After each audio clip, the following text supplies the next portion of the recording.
Easiest thing I've done was to get out from under the labels and to live the life that I live. The most difficult thing I've ever done was to believe that I could do it. You have to tap into suffering every day of your life because we have so much scarring that we have to clean up. You have to look at suffering as almost like I look at failure. To succeed, you must fail.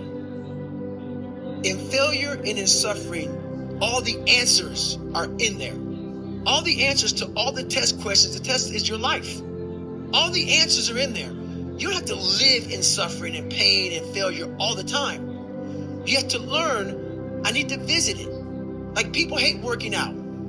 You're only gonna visit working out maybe an hour a day. 23 other hours of the day, you're not in it. But how you become in shape is you must visit suffering, visit working out, 1 hour a day. Visit suffering, 1 hour a day. Visit your past failures, 1 hour a day. The relationship with it is the answers are in there. They are in there. Within the suffering, go in there. That's called the live autopsy. You have to make the decision whether you want to be a badass or whether you just want to be mediocre and everything's okay. But being a badass hurts real bad. Life isn't fair at all. At all. So what are you gonna do about it? It shouldn't be fair. It's a trial ground, it's a testing ground. It's built to make us harder. It's built to make us as strong as we can, to test us, to drive us. So, mentality is the only thing that gets us through life. I was an underdog. I knew that no one was coming back to help me. No one was gonna miracle me to be somebody special. Everybody that called me knew. My dad, my mom, all my situations were on me now. The guys going to do Hell Week. They're up all day and all night for 130 hours. This is the promised land of mental hardening for me. I love this place.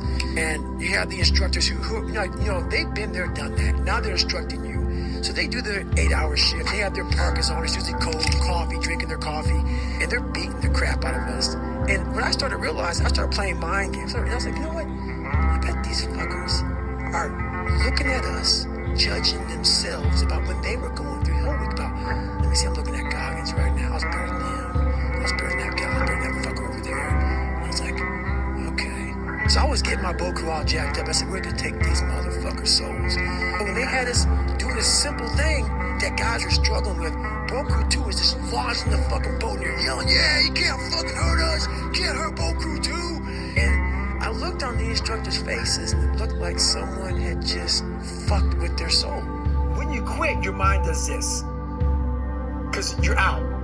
Once you say, I'm not going to quit, this is the 40%.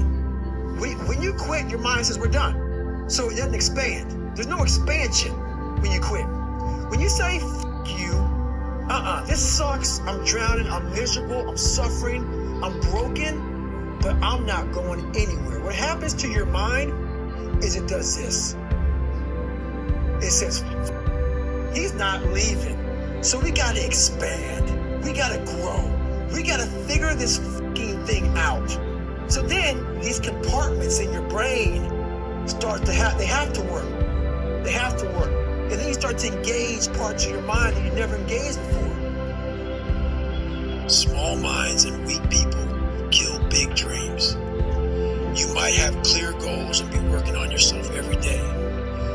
But if you have the wrong folks around you, there's a good chance they could be sucking the life right out of you and making sure that you go nowhere.